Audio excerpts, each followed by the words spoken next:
કેમ છો મારા ખાવાના શોખીન મિત્રો? સ્વાગત છે તમારું વારું પાણીમાં. મિત્રો, બટેટાનું શાક તો ઘર ઘરમાં બનતું જ હોય છે. બટેટાનું રસાવાળું શાક, બટેટાની સૂકી ભાજી, પરંતુ બટેટાનું દહીંવાળું શાક તમે ક્યારેય બનાવ્યું છે? તો આજે આપણે બનાવશું બટેટાનું દહીંવાળું શાક. જો ઘરે અચાનકથી મહેમાન આવી ગયા અને ઘરમાં કંઈ બીજું શાકભાજી નથી, તો તમે આ રીતે દહીંવાળું બટેટાનું શાક બનાવશો તો ખૂબ જ ટેસ્ટી બનશે અને દમ આલુ જેવો ટેસ્ટ આવશે. તો ચાલો બનાવીએ બટેટાનું દહીંવાળું શાક. બટેટાનું શાક બનાવવા માટે અહીં મેં મીડિયમ સાઇઝના 4 બટેટા લીધા છે. એમાં આપણે થોડું મીઠું એડ કરશું અને થોડું પાણી એડ કરશું. આ રીતે મીઠું એડ કરી બટેટા બાફવાથી બટેટા ફોલતી વખતે એની છાલ આસાનીથી ઉખડી જશે અને તરેલા બટેટા હોય એવા ફ્લફી બનશે. હવે કુકરનું ઢાંકણ બંધ કરી 3 સીટી વગાડી લેશું અને બટેટાને ઠંડા થવા દેશું. આપણા બટેટા બફાય છે ત્યાં સુધીમાં આપણે શાકની બીજી તૈયારી કરી લેશું. અહીં મેં 2 લીલા મરચાં, 1 ઇંચ આદુનો ટુકડો અને 1 ડુંગળી લીધા છે. આ બધી વસ્તુને આપણે ઝીણું સમારીને રાખી દેશું. આપણે બટેટા બાફવા મૂક્યા હતા એ ઠંડા થઈ ગયા છે અને એને મેં ફોલી લીધા છે. પછી એના આ રીતે મોટા મોટા ટુકડા કરી લીધા છે. બટેટાના ટુકડા થોડા મોટા જ રાખવા. હવે આપણે બટેટાનું દહીંવાળું શાક કરવું છે તો એના માટે પહેલાં દહીંને તૈયાર કરી લઈએ. એક બોલમાં 1 કપ દહીં લેશું. આ દહીંમાં આપણે બધા મસાલા એડ કરશું. થોડી હળદર એડ કરશું, થોડો સંચર પાવડર એડ કરશું, 2 ચમચી ધાણા જીરું પાવડર એડ કરશું, 2 ચમચી લાલ મરચું પાવડર એડ કરશું, થોડો ગરમ મસાલો એડ કરશું, 1 ચમચી જેટલી કસૂરી મેથી આ રીતે હાથથી મસળીને એડ કરશું. હવે આ બધા મસાલાને દહીં સાથે બરાબર મિક્સ કરી લેશું.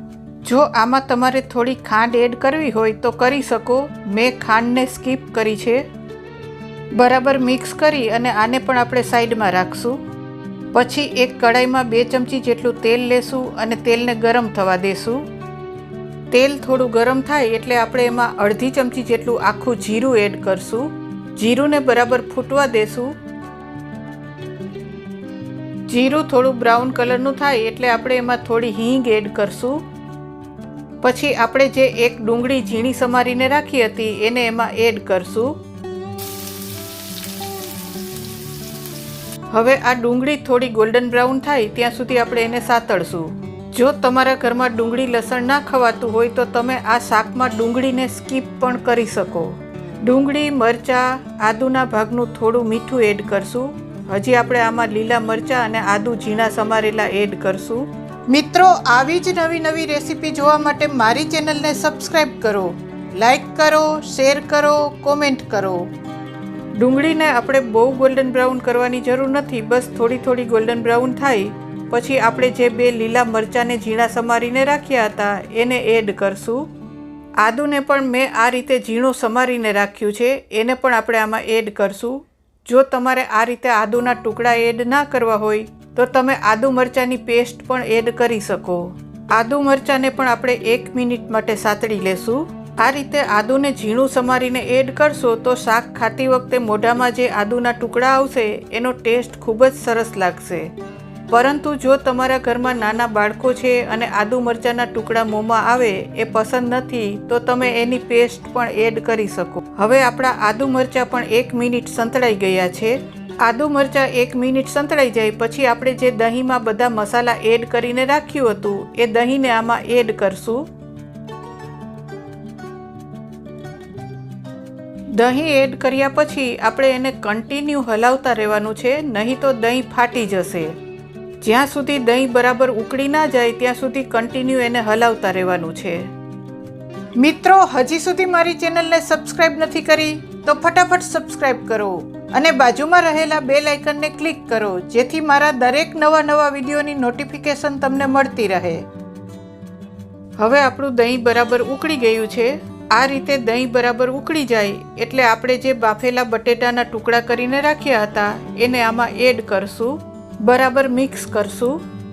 મિત્રો, હજી સુધી મારી ચેનલને સબસ્ક્રાઈબ નથી કરી તો ફટાફટ સબસ્ક્રાઈબ કરો શાકમાં જો તમારે વધારે ગ્રેવી જોતી હોય તો થોડું પાણી એડ કરી શકો. અહીં હું અડધા કપ જેટલું પાણી એડ કરું છું. બરાબર મિક્સ કરશું. હવે આપણે આને બરાબર ઉકળવા દેશું.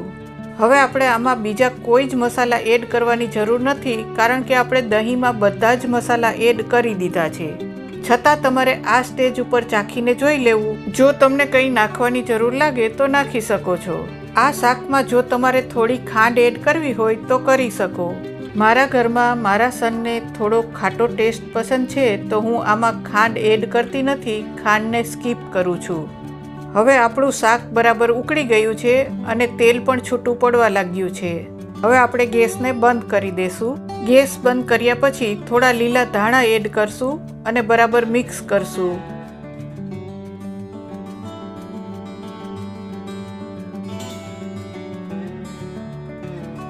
હવે આપણે શાકને સર્વ કરશું.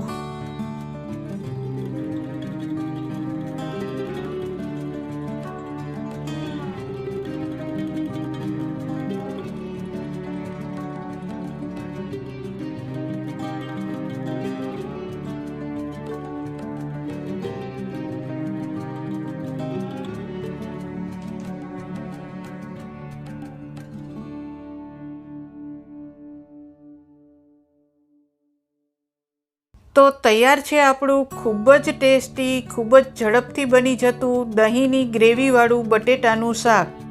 આ શાકને તમે રોટલી સાથે, ભાખરી સાથે, પરોઠા સાથે, થેપલા સાથે, પૂરી સાથે, રાઈસ સાથે, કોઈ પણ વસ્તુ જોડે તમે ખાઈ શકો છો. તો મિત્રો, તમે પણ આ રીતે બનાવી ટેસ્ટ જરૂરથી કરશો અને તમારી કોમેન્ટ મને કોમેન્ટ બોક્સમાં જરૂરથી આપશો.